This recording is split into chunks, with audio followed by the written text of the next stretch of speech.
गणेश का मूर्ति है, बाकी सब मूर्ति है। मूर्ति कौन पूछता है? हम लोग हिंदू लोग पूछते हैं, थोड़े मुगल वाले पूछते हैं। ये लोग आके तो सब तोड़ के बनाएंगे सब। जो आर्किटेक्चरल मॉन्यूमेंट्स है उसको डिस्ट्रॉय करने का कुछ मतलब नहीं होता। कॉन्स्टिट्यूशन आर्टिकल 25 में अधिकार है, पूजा का अधिकार है, और वो पूजा का अधिकार कोई भी संस्था नहीं ले सकती है। पूजा का अधिकार एक फंडामेंटल राइट है, लेकिन ये एक एब्सोल्यूट राइट नहीं है। मूर्तियां रखी हैं, ओके, उससे ये नहीं हो जाता कि अधिकार मिल गया। ये राष्ट्रीय स्मारक है, धरोहर है, तो इसको बनाए रखना चाहिए। नमस्कार, आप देख रहे हैं भारत की बात। मैं आपके साथ शोभना यादव। काशी का ज्ञानवापी हो, कृष्ण भूमि मथुरा का मंदिर हो, या फिर पुणे की दरगाह हो, या अब दिल्ली का कुतुब मीनार हो, ऐसा लग रहा है जैसे देश में धार्मिक स्थलों के विवादों की एक मीनार खड़ी हो गई है।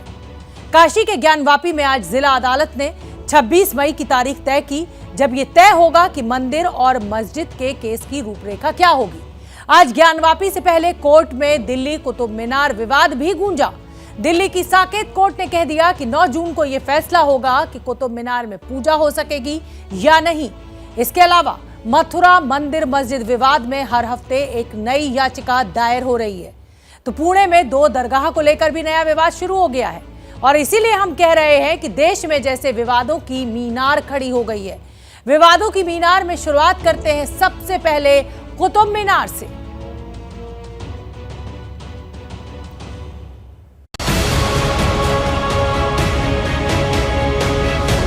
दुनिया की बुलंद तरीन मीनार का विवाद हर दिन के साथ ही और बड़ा होता जा रहा है, लेकिन पैर पसारते कुतुब मीनार के इस विवाद का फैसला अब अदालत की दहलीज पर होने वाला है। दुनिया जिसे कुतुब मीनार के नाम से जानती है, हिंदू पक्ष उसे विष्णु स्तंभ बताकर पूजा की अनुमति मांग रहा है, जिस पर सुनवाई करते हुए आज दिल्ली की साकेत कोर्ट ने अपना फैसला 9 जून तक के लिए सुरक्षित रख लिया है। इस वक्त मैं कुतुब मीनार के बाहर मौजूद हूँ और आपको बता दें कि करीब 1.25 घंटे तक जो बहस चली उसमें हिंदू पक्ष की तरफ से जो दलीलें दी गई और उसका जवाब जो एएसआई की तरफ से दिया गया है, उन सब पर जज ने अब फैसला सुरक्षित कर लिया है। हिंदू पक्ष शुरुआत से दावा कर रहा है कि कुतुब मीनार परिसर में मंदिरों को तोड़कर मस्जिद और मीनार बनाई गई है। अदालत में हिंदू पक्ष ने कहा 27 मंदिरों को तोड़कर कुतुब मीनार बनाया गया। परिसर में मौजूद मूर्तियों की पूजा का अधिकार मिले। केंद्र सरकार ट्रस्ट बनाए जो मूर्तियों की देखभाल करे। कुतुब मीनार को पूजा स्थल में बदला जाए, जिसका विरोध करते हुए पुरातत्व विभाग ने दलील दी कि कुतुब मीनार 1914 से ही संरक्षित इमारत है। उस समय भी कुतुब मीनार में पूजा नहीं होती थी। कुतुब मीनार की पहचान नहीं बदली जा सकती। संरक्षित इमारत में सिर्फ पर्यटन की इजाजत है। कॉन्स्टिट्यूशन सुप्रीम है। कॉन्स्टिट्यूशन में आर्टिकल 25 में अधिकार है, पूजा का अधिकार है, और वो पूजा का अधिकार कोई भी संस्था नहीं ले सकती है। और कोर्ट ये फैसला देगी कि लोअर कोर्ट का जजमेंट सही है कि गलत है। यानी पूजा का अधिकार मिलना है या नहीं मिलना है, इस पर आदेश आएगा? नहीं, इस पर आएगा कि मेरा सूट पूजा का अधिकार मांगने वाला चले कि न चले। मामले की सुनवाई के दौरान कोर्ट ने एक बार नहीं बल्कि दो बार पूछा कि जिस कुतुब मीनार परिसर में रखी मूर्तियों की आप पूजा का अधिकार मांग रहे हैं, उन मूर्तियों की पिछले 800 सालों से पूजा नहीं हुई। आखिर आपकी आस्था अचानक कैसे जाग गई? और क्या पूजा का अधिकार मौलिक अधिकार है या संविधान में मिला अधिकार? हिंदू पक्ष कुतुब मीनार परिसर में पूजा पाठ की मांग कर रहा है, तो वहीं मुस्लिम पक्ष का आरोप है कि पुरातत्व विभाग के दौरे के बाद परिसर में मौजूद मुगल मस्जिद में नमाज पर पाबंदी लगा दी गई है। आर्कियोलॉजिकल वालों ने एक सिक्योरिटी गार्ड को भेजा हमारे। किस तारीख की बात? 13 मई कि जी आप जो है अंदर दफ्तर में मीटिंग चल रही है, आप आइए। हम वहाँ पर चले गए तो वहाँ पर सीओ साहब ने हमसे कहा कि भाई आप मस्जिद में नमाज नहीं पढ़ेंगे। मैंने कहा भाई क्यों नहीं पढ़ेंगे? कि जी बस ऊपर से ऑर्डर आ गया है, अब नहीं पढ़ेंगे आप नमाज यहाँ पे। करीब 800 सालों से सीना ताने खड़े जिस कुतुब मीनार पर संग्राम छिड़ा है, उसका निर्माण गुलाम वंश के कुतुबुद्दीन ऐबक ने करवाया था। कुतुब मीनार परिसर में मौजूद एक और मस्जिद कुव्वतुल इस्लाम मस्जिद को हिंदुस्तान में इस्लाम के उदय का प्रतीक भी माना जाता है, लेकिन हिंदू पक्ष का दावा है कि इतिहास के पन्नों को कुछ और पीछे ले जाने पर इसकी जड़ें सनातन धर्म तक पहुंचती हैं। अब कुतुब मीनार पर कोर्ट का क्या रुख रहता है, इसके लिए 9 जून का इंतजार करना होगा।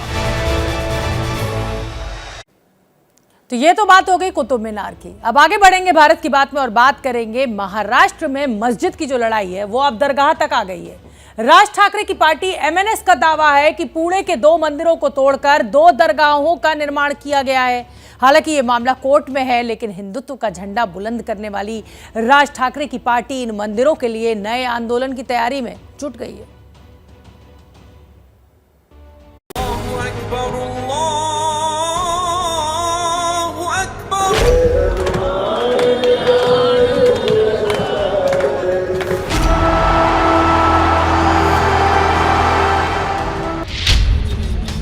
महाराष्ट्र में अब तक लाउड स्पीकर को हथियार बनाकर हिंदुत्व की लड़ाई लड़ी जा रही थी, लेकिन अब ज्ञानवापी की तरह मंदिर ध्वस्त कर दरगाहों के निर्माण के मामले ने तूल पकड़ लिया है।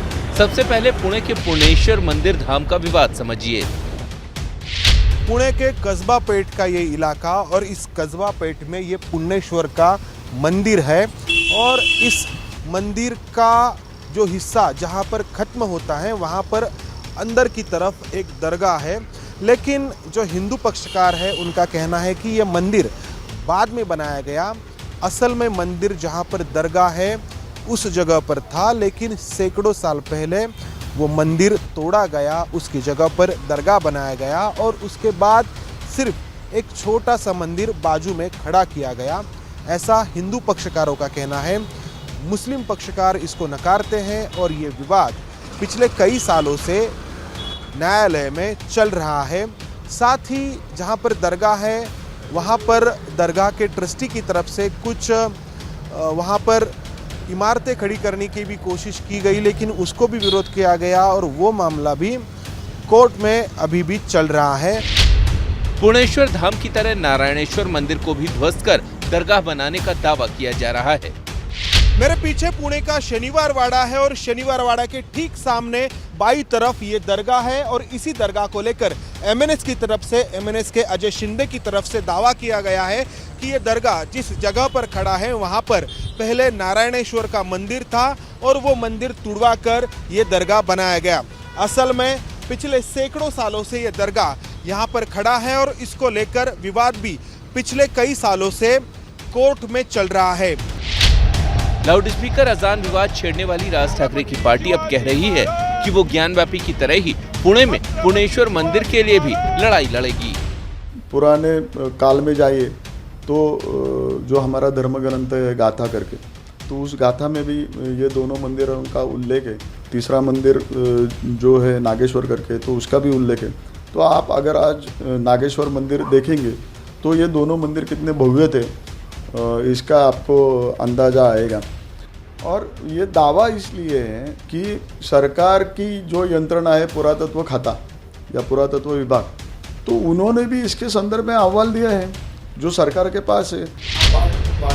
एमएनएस के अजय शिंदे ने दावा किया है कि खिलजी वंश के शासक अलाउद्दीन खिलजी के एक कमांडर ने पुणे में पुणेश्वर और नारायणेश्वर मंदिरों को ध्वस्त कर दिया और बाद में इस जमीन पर दरगाहों का निर्माण किया था। एमएनएस ने अब पुणेश्वर मुक्ति अभियान शुरू किया है और लोगों से इस लड़ाई में समर्थन की मांग की है। तो चलिए बुलेटिन में अब आगे बढ़ते हैं और बात बिहार की कर लेते हैं। बिहार में नीतीश कुमार के पलटी मारने की अटकलें तेज हो रही हैं। इस बार इन अटकलों को जोर दिया नीतीश के राजगीर दौरे ने। राजगीर से नीतीश जब से लौटे हैं बिहार में सियासी भूचाल लाए हैं। क्या है इस बार भी राजगीर में नीतीश बिहार की सियासी स्क्रिप्ट लिख चुके हैं? हमारी ये रिपोर्ट देखिए।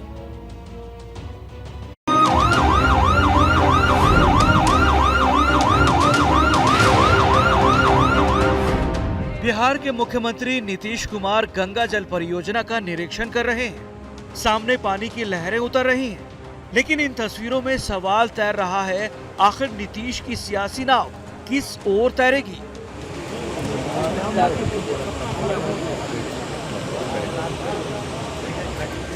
सीएम का दौरा भले ही सरकारी हो, लेकिन राजगीर में नीतीश की एंट्री ने बिहार के सियासी पन्नों में बदलाव की स्क्रिप्ट का क्लाइमैक्स तैयार कर दिया है।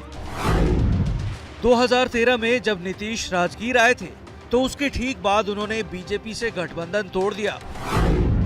2017 में नीतीश राजगीर पहुंचे तो वापस पटना लौटते ही महागठबंधन छोड़ एनडीए में शामिल हो गए।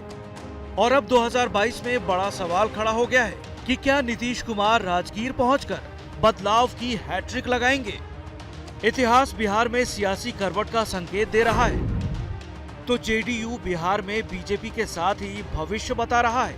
इंडिविजुअल स्तर पर कोई खबर आपके चैनल के माध्यम से दे रहे हैं, जब पार्टी के लीडर लोग बैठेंगे, राय मशवरा करेंगे, तो मैं समझता हूं कि जो मतभिन्नता थोड़ी बहुत होगी तो मतभिन्नता उसमें खत्म हो जाएगी। जेडीयू बीजेपी के साथ भले ही ऑल इज वेल का राग अलाप रही हो, लेकिन विशेष राज्य का दर्जा, शराबबंदी और यूनिफॉर्म सिविल कोड पर दोनों के सुर अलग अलग हैं और मौजूदा राट जातीय जनगणना पर और बढ़ी है। बिहार के मुख्यमंत्री नीतीश कुमार ने जातीय जनगणना पर 27 मई को एक बैठक बुलाई है। हालांकि बीजेपी ऐसी कोई बैठक होने से इनकार कर रही है। जेडीयू और आरजेडी इस मुद्दे पर दोनों एक साथ नजर आ रही है। वहीं आज बिहार विधानसभा के अध्यक्ष और बीजेपी नेता विजय सिन्हा ने तो बड़ा आरोप लगा दिया। विजय सिन्हा का कहना है कि नीतीश सरकार भ्रष्टाचारियों को पनाह दे रही है। जेडीयू और बिहार के बीच राज्यसभा चुनाव में भी तकरार बढ़ने के आसार हैं। जेडीयू के नंबर 2 माने जाने वाले आरसीपी सिंह का टिकट कट सकता है। माना जाता है कि आरसीपी सिंह बीजेपी के करीबी हैं और अटकलें लग रही हैं कि राज्यसभा टिकट न मिलने की स्थिति में आरसीपी सिंह जेडीयू से बगावत कर कई विधायकों को तोड़कर बीजेपी का दामन भी थाम सकते हैं। तो ये तो बात हो गई नीतीश कुमार के राजगीर दौरे के बाद से सियासी तकरार की, लेकिन बिहार में ही बीजेपी जेडीयू के बीच चल रही तकरार से जुड़ी एक और बड़ी खबर हम आपको बता दें। जेडीयू कोटे से केंद्र में मंत्री आरसीपी सिंह ने अपने ट्विटर बायो से जेडीयू हटा लिया है। आरसीपी सिंह ने कवर फोटो में प्रधानमंत्री मोदी की फोटो लगाई है। आरसीपी सिंह का राज्यसभा कार्यकाल खत्म होने जा रहा है। जानकारों के मुताबिक नीतीश आरसीपी को राज्यसभा भेजने के मूड में नहीं है। साथ ही आरसीपी के बीजेपी के करीब जाने की खबरें भी हैं और इसी से शायद नीतीश कुमार नाराज है। अब आरसीपी सिंह ने ट्विटर हैंडल बायो से जेडीयू हटाया। प्रधानमंत्री मोदी की तस्वीर, ये ट्विटर पेज आरसीपी सिंह का आपके सामने। जानकारों के मुताबिक ये कहा जा रहा है कि नीतीश शायद आरसीपी को राज्यसभा भेजने के मूड में नहीं है और यही नाराजगी आरसीपी सिंह की भी है। साथ ही आरसीपी सिंह जो है वो बीजेपी के लगातार करीब हो रहे हैं, ऐसी खबरें भी नीतीश कुमार को मिली है और शायद इसीलिए आज आरसीपी सिंह ने जेडीयू से जो अपना बायो से जेडीयू हटाया है, उसके पीछे क्या सियासत, ये तो पता चलेगा आगे। आज पंजाब के मुख्यमंत्री भगवंत मान ने भ्रष्टाचार के खिलाफ अपने राज्य में पहला बड़ा एक्शन लिया। भगवंत मान ने अपने ही मंत्री को कुर्सी से हटा दिया। बर्खास्त मंत्री विजय सिंगला और उनके ओएसडी को गिरफ्तारी के बाद मोहाली कोर्ट में पेश किया गया। 3 दिनों की रिमांड पर कोर्ट के द्वारा भेजा गया।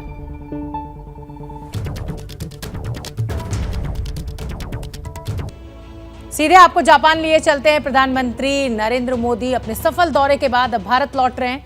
आप देख सकते हैं हवाई जहाज में सवार हो चुके हैं, हाथ हिलाते हुए, अभिवादन करते हुए और वापसी के लिए रवाना हुए प्रधानमंत्री नरेंद्र मोदी। क्वेड बैठक में हिस्सा लेने के लिए पहुंचे थे। सफल बैठकों के बाद अब प्रधानमंत्री नरेंद्र मोदी भारत के लिए रवाना हुए। ये जापान के टोक्यो एयरपोर्ट से ये तस्वीरें हम आपको दिखा रहे हैं।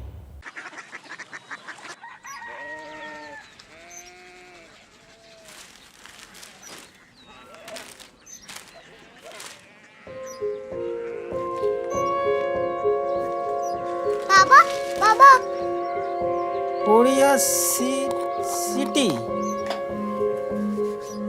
जानी ना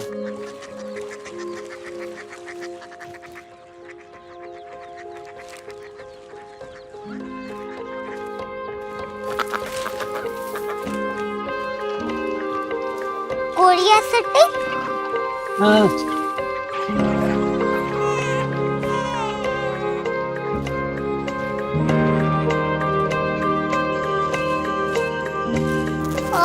कोरिया सिटी कहाँ पे है? शहर अंग्रेजी लगे हैं।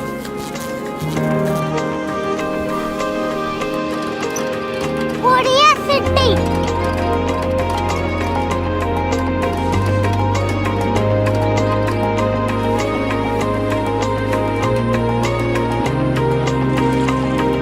वो बहुत दूर है।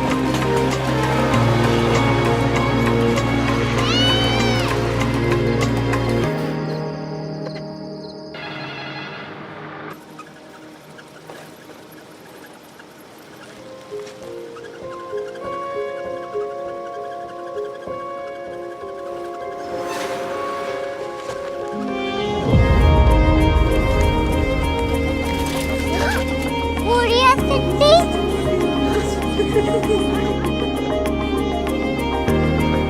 दुनिया को बोलना नहीं, कुछ लोग बड़े होते हैं। कोरिया सिटी कहाँ है? प्रोफेसर साहब को पता होगा। हो, ये छोटा वाला ग्लोब लगता है और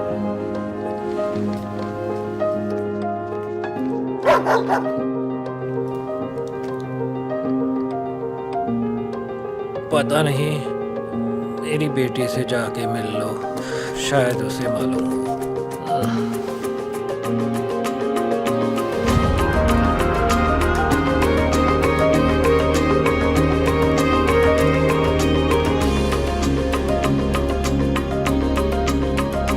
हाय,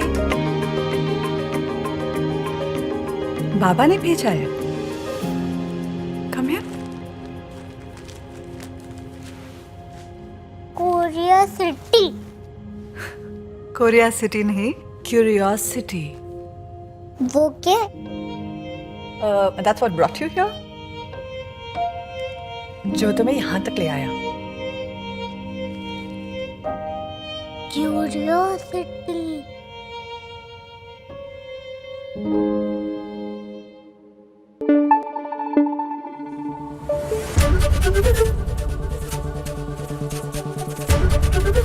ABP न्यूज आपको रखे आगे।